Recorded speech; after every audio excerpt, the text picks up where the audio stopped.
अगर मैं आपसे पूछूं भारत का पहला प्रधानमंत्री कौन था, आप बिना सोचे जवाब देंगे जवाहरलाल नेहरू। लेकिन अगर मैं आपसे दूसरा सवाल पूछूं, क्या भारत का पहला प्रधानमंत्री कोई और भी हो सकता था, तो शायद यहीं से इतिहास दो हिस्सों में बंट जाता है। एक इतिहास जो किताबों में लिखा गया और दूसरा जिसके बारे में आज भी बहस खत्म नहीं हुई। 1946 में कांग्रेस के अध्यक्ष चुनाव के दौरान ज्यादातर प्रांतीय कांग्रेस समितियों ने सरदार वल्लभ भाई पटेल का नाम आगे बढ़ाया था। अगर ऐसा था तो प्रधानमंत्री नेहरू कैसे बने? क्या पटेल ने खुद पीछे हटने का फैसला किया, या कहानी में कोई ऐसा मोड़ था जिसे आज भी लोग अलग अलग तरह से बताते हैं? आज हम किसी का पक्ष नहीं लेंगे, आज हम सिर्फ इतिहास के सबसे विवादित सवालों में से एक का जवाब ढूंढने की कोशिश करेंगे। साल था 1946। पूरा भारत आजादी की दहलीज पर खड़ा था। कुछ ही महीनों बाद अंग्रेज इस देश को छोड़कर जाने वाले थे। लेकिन आजादी से पहले एक और सवाल था, आजाद भारत का नेतृत्व कौन करेगा? उस समय कांग्रेस के भीतर कई बड़े नेता थे। महात्मा गांधी थे, जवाहरलाल नेहरू, मौलाना आजाद, और इन्हीं नेताओं के बीच एक ऐसा नाम था जिसे संगठन का सबसे मजबूत स्तंभ माना जाता था, सरदार वल्लभ भाई पटेल। लेकिन साथियों, सवाल है कि आखिर उन्होंने ऐसा क्या किया था कि कांग्रेस के भीतर उनका प्रभाव इतना था? इसका जवाब हमें लेकर जाता है साल 1928 में। गुजरात का बारडोली, ब्रिटिश सरकार ने जमीन का लगान बढ़ा दिया। हजारों किसान विरोध में खड़े हो गए। इस आंदोलन का नेतृत्व सरदार वल्लभ भाई पटेल ने संभाला। उन्होंने पूरे आंदोलन को अनुशासन के साथ संगठित किया, किसानों से अपील की कि वे हिंसा का रास्ता ना अपनाएं और दबाव के बावजूद एकजुट रहें। कई महीनों तक संघर्ष चला। आखिरकार ब्रिटिश सरकार को पीछे हटना पड़ा और किसानों की मांगें माननी पड़ी। बारडोली की जीत के बाद वहां की महिलाओं ने वल्लभ भाई पटेल को एक नया नाम दिया, सरदार। यही वो क्षण था जब वल्लभ भाई पटेल सिर्फ एक वकील या स्वतंत्रता सेनानी नहीं रहे, बल्कि पूरे देश में एक ऐसे नेता के रूप में पहचाने जाने लगे जो संगठन खड़ा कर सकता था, कठिन फैसले ले सकता था और उन्हें पूरा भी कर सकता था। अगले कुछ वर्षों में कांग्रेस के भीतर उनका कद लगातार बढ़ता गया। यही वजह थी जब 1946 में देश के भविष्य का फैसला होने का समय आया। सरदार पटेल सिर्फ एक नेता नहीं थे, वे उस दौर के सबसे मजबूत दावेदारों में से एक थे। लेकिन फिर भी ऐसा क्या हुआ कि भारत का पहला प्रधानमंत्री कोई और बना? यहीं से शुरू होता है इस कहानी का सबसे इंपॉर्टेंट हिस्सा। साल 1946, दूसरा विश्व युद्ध लगभग खत्म हो चुका था। ब्रिटेन अब समझ चुका था कि भारत पर हमेशा राज करना असंभव है। देश में आजादी की आहट साफ सुनाई देने लगी थी। लेकिन आजादी से पहले एक फैसला होना भी बाकी था, आजाद भारत का नेतृत्व कौन करेगा? उस समय कांग्रेस का अध्यक्ष चुनना सिर्फ एक संगठनात्मक प्रक्रिया नहीं थी। राजनीतिक जानकारों और कांग्रेस के नेताओं को यह अंदाजा था कि आने वाले महीनों में यही व्यक्ति अंतरिम सरकार का नेतृत्व करेगा और वही स्वतंत्र भारत का पहला प्रधानमंत्री भी बन सकता है। यहीं से शुरू हुई 1946 के कांग्रेस अध्यक्ष चुनाव की प्रक्रिया। देश भर की प्रांतीय कांग्रेस समितियों से कहा गया कि वे अपने अपने उम्मीदवार का नाम भेजें। नामांकन आने शुरू हुए। वल्लभ भाई पटेल का नाम सबसे आगे था। उधर जवाहरलाल नेहरू का नाम किसी भी प्रांतीय कांग्रेस समिति ने प्रस्तावित नहीं किया। यह तथ्य बाद के वर्षों में इतिहास की सबसे चर्चित बहसों में से एक बन गया। यहीं से इतिहास एक ऐसे मोड़ पर पहुंचा जिस पर आज भी अलग अलग व्याख्याएं की जाती हैं। अगर संगठन के भीतर समर्थन पटेल के पक्ष में दिखाई दे रहा था, तो फिर आखिर क्या हुआ? क्या चुनाव की दिशा बदल गई? क्या किसी ने अपना नाम वापस लिया?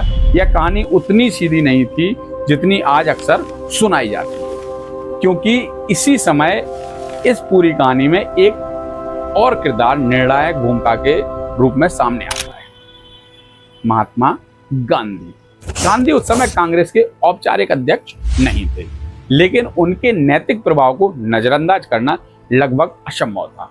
उन्होंने उस दौर में क्या सोचा, नेहरू से क्या कहा, पटेल ने क्या फैसला लिया और क्या यह फैसला दबाव में लिया गया था या स्वेच्छा से, इन सवालों के जवाब मौजूद हैं, लेकिन उन्हें समझने के लिए आपको इस वीडियो में लास्ट तक बने रहना है, क्योंकि यहीं से शुरू होती है वो घटना जिसने तय किया कि आजाद भारत का पहला प्रधानमंत्री कौन होगा। 1946 में कांग्रेस अध्यक्ष के लिए नामांकन की प्रक्रिया लगभग पूरी हो चुकी थी। ऐसा लग रहा था मानो फैसला लगभग तय हो चुका है, लेकिन इतिहास में कुछ फैसले सिर्फ संख्याओं से नहीं होते, उनके पीछे परिस्थितियां होती हैं, व्यक्तित्व और उस समय की राजनीति भी होती है। इसी बीच महात्मा गांधी ने तत्कालीन कांग्रेस अध्यक्ष मौलाना अबुल कलाम आजाद को एक पत्र लिखा। उस पत्र में उन्होंने संकेत दिया कि यदि उनसे पूछा जाए तो वे जवाहरलाल नेहरू को प्राथमिकता देंगे। उन्होंने अपने कारणों का विस्तार इस पत्र में नहीं लिखा, लेकिन बाद के इतिहासकारों ने इसे उस पूरे घटनाक्रम का एक महत्वपूर्ण मोड़ माना।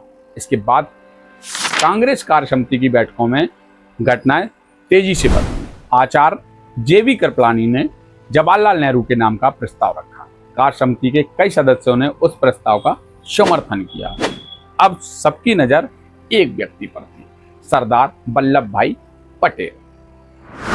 राजमोहन गांधी की पुस्तक पटेल अ लाइफ और कुछ अन्य ऐतिहासिक विवरणों के अनुसार गांधी ने नेहरू को यह भी याद दिलाया कि किसी भी प्रांतीय कांग्रेस समिति ने उनका नाम प्रस्तावित नहीं किया था, लेकिन नेहरू ने पीछे हटने की इच्छा नहीं दिखाई। इसके बाद गांधी ने पटेल से आग्रह किया कि वे संगठन की एकता के हित में अपना नाम वापस ले लें। पटेल ने बिना किसी सार्वजनिक विरोध के यह अनुरोध स्वीकार कर लिया। यहीं से इतिहास ने करवट ली। जवाहरलाल नेहरू कांग्रेस अध्यक्ष बने। बाद में उन्होंने अंतरिम सरकार का नेतृत्व किया। स्वतंत्र भारत के पहले प्रधानमंत्री भी पंडित जवाहरलाल नेहरू बने। लेकिन यहीं से एक बहस भी शुरू हुई जो आज तक खत्म नहीं हुई।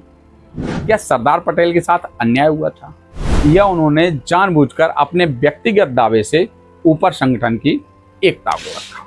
साथियों, इसका एक भी जवाब इतिहास में दर्ज नहीं। मौलाना आजाद ने अपनी आत्मकथा में बाद में लिखा कि नेहरू को आगे बढ़ाने का उनका निर्णय उनकी राजनीतिक भूलों में से एक था। वहीं कई इतिहासकारों का मानना है कि गांधी को लगता था कि नेहरू अंतर्राष्ट्रीय स्तर पर भारत का प्रतिनिधित्व करने के लिए अधिक उपयुक्त होंगे, जबकि पटेल स्वयं भी संगठन में विभाजन नहीं चाहते थे। लेकिन एक बात लगभग निर्विवाद है, उस दिन पटेल ने टकराव का रास्ता नहीं चुना। उन्होंने पार्टी को टूटने नहीं दिया और शायद यही फैसला उनके व्यक्तित्व की सबसे बड़ी पहचान बन गया। लेकिन अगर आपको लगता है कि यही उनकी कहानी खत्म हो जाती है, तो शायद यही आप सबसे बड़ी गलती करेंगे, क्योंकि प्रधानमंत्री की कुर्सी भले ही किसी और केस से आई, लेकिन अगले 3 वर्षों में सरदार पटेल ने जो किया, जिसके बिना शायद आज हमारा भारत का नक्शा कुछ और होता। 15 अगस्त 1947 हमारा देश आजाद हो चुका था। जवाहरलाल नेहरू भारत के पहले प्रधानमंत्री या कहें स्वतंत्र भारत के पहले प्रधानमंत्री बन चुके थे, और सरदार वल्लभ भाई पटेल देश के पहले उप प्रधानमंत्री और गृह मंत्री। अगर कोई इस कहानी को सिर्फ एक पद की कहानी समझे तो शायद उसे लगे कि यही सब कुछ खत्म हो गया, लेकिन असल में यहीं से सरदार पटेल की सबसे बड़ी भूमिका शुरू हुई। उस समय भारत सिर्फ ब्रिटिश भारत नहीं था, देश में 562 रियासतें थीं और हर रियासत के सामने 3 रास्ते थे। पहला, भारत में शामिल होना, दूसरा पाकिस्तान जाना, या फिर खुद को एक स्वतंत्र देश घोषित कर देना। जरा सोचिए, अगर उन रियासतों ने अलग अलग फैसले लिए होते तो क्या आज भारत का नक्शा ऐसा ही दिखाई देता? यहीं सरदार पटेल ने अपने सचिव बीपी मेनन के साथ मिलकर एक रियासत से बातचीत शुरू की। ज़्यादातर रियासतें समझौते से भारत में शामिल हुई, और जहां हालात बेहद जटिल थे, जैसे जूनागढ़ की रियासत, हैदराबाद, वहां दृढ़ राजनीतिक और संवैधानिक कदम उठाए गए। कुछ ही वर्षों में सैकड़ों रियासतें एक भारत का हिस्सा बन चुकी थी। इसलिए आज इतिहास सरदार पटेल को भारत की एकीकरण का शिल्पकार और लौह पुरुष के नाम से याद करता है। लेकिन इस विषय से जुड़ा एक और दावा अक्सर सोशल मीडिया पर सुनने को मिलता है।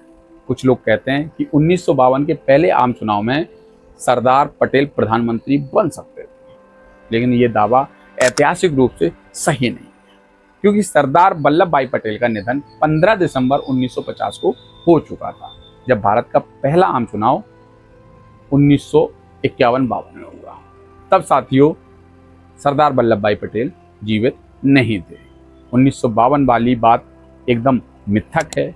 हाँ, 1940 में क्या हुआ और क्या सरदार पटेल भारत के पहले प्रधानमंत्री बन सकते थे, यही वो वास्तविक ऐतिहासिक बहस है जिसे हमने इस वीडियो में तथ्यों, दस्तावेजों और अलग अलग इतिहास स्रोतों के आधार पर समझने की कोशिश की। अब फैसला आपका है। इतिहास की सबसे खूबसूरत बात यही है कि वह हमें सोचने की आज़ादी देता है, ना कि सिर्फ किसी एक निष्कर्ष को मान लेने की। इतिहास का काम फैसले सुनाना नहीं, बल्कि तथ्यों को हमारे सामने रखना, और यही कोशिश इस वीडियो में भी की गई। अगर आपको साथियों ये वीडियो पसंद आई है तो वीडियो को लाइक जरूर कीजिए, और ऐसी ही राजनीतिक और इतिहास पर आधारित वीडियो देखने के लिए ए पॉलिटिकल अमरेंद्र को सब्सक्राइब कर लीजिए, साथ ही बेल आइकन को भी दबा लीजिए। मैं हूं अमरेंद्र, मिलते हैं अगले वीडियो में, तब तक के लिए नमस्कार और धन्यवाद।